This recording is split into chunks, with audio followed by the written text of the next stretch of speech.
7 de la mañana con 27 minutos. La matanza ocurrida allí en el oriente ecuatoriano, cerca de la provincia de Orellana, entre dos grupos autóctonos de la zona y uno no contactado, los guaraní y los taromenani, ha generado algunas controversias, debates, si efectivamente hay que contactar a estos pueblos que viven al margen del Estado ecuatoriano, pese a que se conoce de ellos desde el año 1930, cuando algunas misiones evangélicas y católicas cristianas se acercaron allá para tratar de evangelizar. Hay una larga historia también con enfrentamientos a lanza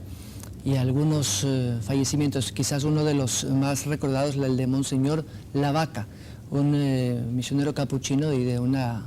hermana también de la misma comunidad, Sor Inés Arango, que fueron lanceados precisamente por una comunidad taromenani. Ahora esta masacre, que aparentemente sería de 30 miembros de la comunidad guaraní, también prende las alarmas y las alertas. La Fiscalía ya inicia investigaciones y se intenta ir al sitio. ¿Qué hay más allá de esto? Es la pregunta que le hacemos a esta hora de la mañana a la asambleísta Diana Tamain. ¿Cómo está usted? Muy buenos días. Buenos días, muchísimas gracias. ¿Qué reacción tiene usted ante esto, que no es nuevo además, como lo hemos comentado, esta situación que quizás para quienes están del otro lado, por decirlo de alguna manera, en la civilización, por usarlo de un término, o en las zonas urbanas, quizás no entiendan esta complejidad de los pueblos no contactados que en su estado natural viven así, pero quizás dentro del Estado ecuatoriano hay una posición diferente? ¿Qué interpretación sociocultural y antropológica debemos darle a este hecho? Bueno, precisamente es esa pregunta que usted inició, con la pregunta que usted inició la entrevista. Precisamente es esto: ¿qué hay detrás del enfrentamiento de dos pueblos hermanos, que muchos de ellos se consideran inclusive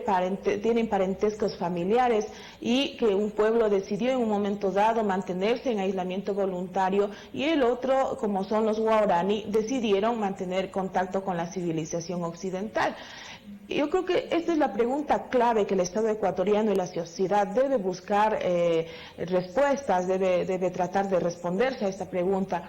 puesto de que lamentablemente el Estado quiere deslindarse de su responsabilidad ante la comunidad internacional, ante el pueblo ecuatoriano, de no defender de forma transparente, frontal, decidida la existencia de sus pueblos, la vida de estos pueblos, en la medida de que la Constitución y las leyes internacionales amparan esta decisión de vivir en aislamiento voluntario, y que los estados deben protegerlos. Y protegerlos significa no militarizarlos, significa no llevar una investigación de este enfrentamiento a través de la Fiscalía para saber quién es el culpable y de categorizar si es asesinato o si es que es un enfrentamiento simple de dos pueblos, como de alguna manera el presidente ha tratado de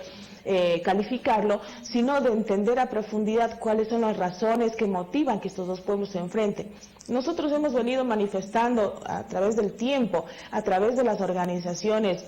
nuestras como la CONAI y la CONFENIAE y las propias organizaciones de base como la organización de los guaraní, en la medida de que sentimos que nuestros territorios están siendo reducidos y el espacio donde podemos sobrevivir, y más aún los pueblos no contactados, se reduce cada vez más y entran en un tipo de desesperación, de acorralamiento por parte de las empresas madereras, la penetración de vías,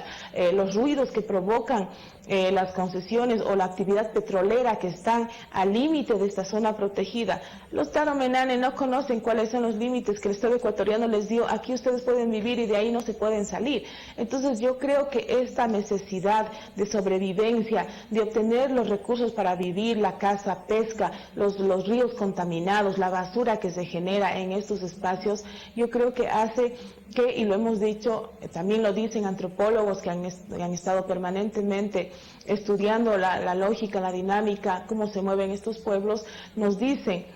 que precisamente es esa provocación que hacen que los taromenanes, los pueblos que están en aislamiento voluntario, reaccionen de forma agresiva como una forma de autodefensa para sobrevivir a estos agentes externos. Asambleísta, en el año 2007 el actual gobierno, el presidente Correa, firmó un decreto ejecutivo para crear políticas de protección a los pueblos en aislamiento. Más allá de un decreto ejecutivo, en la práctica, qué ha significado estos 4 o 5 años para aquellos pueblos no contactados. ¿Hay efectivamente, más allá de las palabras, una acción de hecho del Estado?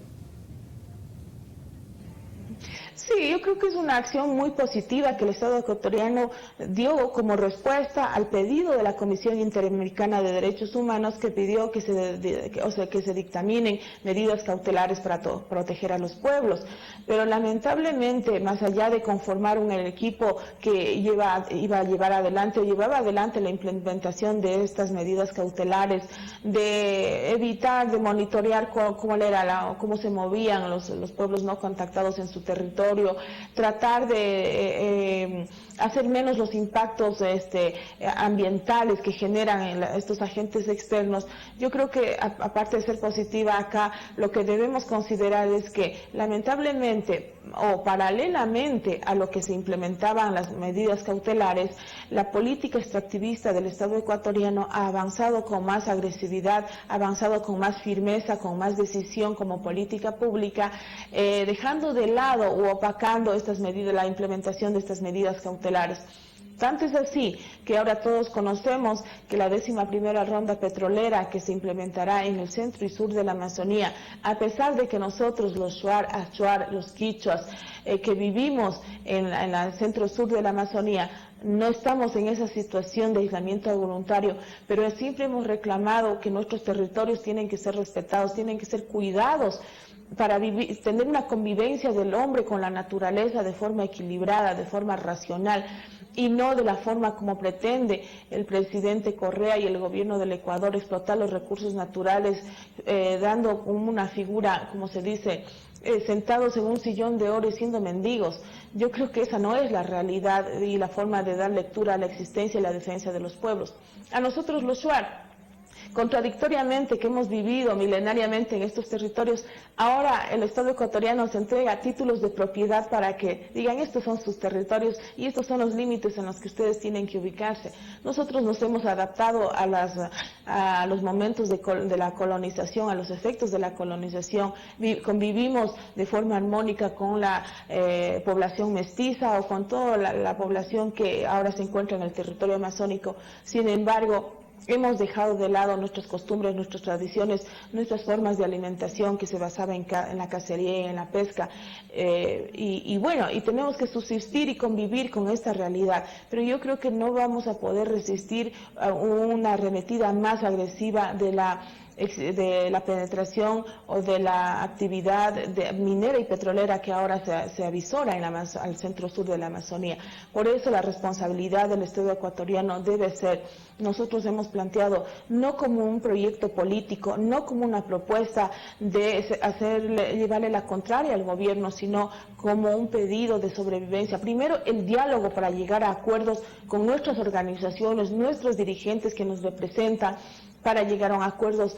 a mediano y a largo plazo, porque este enfrentamiento de pueblos no se soluciona de forma inmediata, sino más bien debemos buscar las estrategias para minimizar en lo máximo que se pueda la presencia de estos agentes externos que perturban a los pueblos, sobre todo en aislamiento voluntario. Asambleísta, estos pueblos no contactados o que se han autodeterminado independientes del Estado ecuatoriano como tal,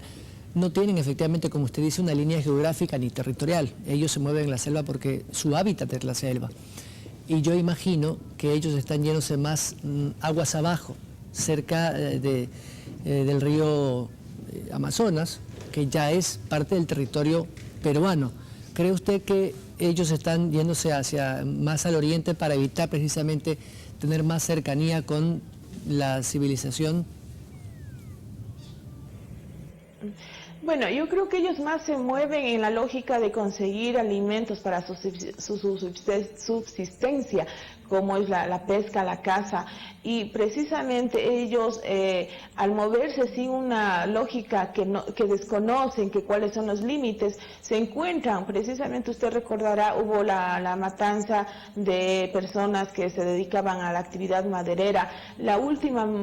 matanza que se da recientemente el 5 de marzo de 2 ancianos guaraní, precisamente son ya en zonas ya pobladas donde supuestamente los talos menales no tenían que estar presentes, pero en todo caso yo creo que hay que tomar conciencia de que hay que respetar esta lógica de los pueblos y tratar de entender. Es lamentable, y digo esto, o sea, sigo insistiendo en que hay que tratar de entender, porque lamentablemente un ministro de Estado, el señor Pastor, en algún momento minimizó e inclusive puso en duda la existencia de los pueblos en aislamiento voluntario cuando manifestó que no había evidencias ni la certeza que efectivamente habían estos pueblos. Y si de haberlo, estos pueblos nunca podían estar o no podían estar por encima de los intereses del desarrollo económico de un país. Entonces, este tipo de declaraciones, esta forma de pensar, de poner por encima de la existencia de los pueblos que históricamente hemos estado ahí, los intereses de los dólares, de tener un desarrollo, entre comillas, económico,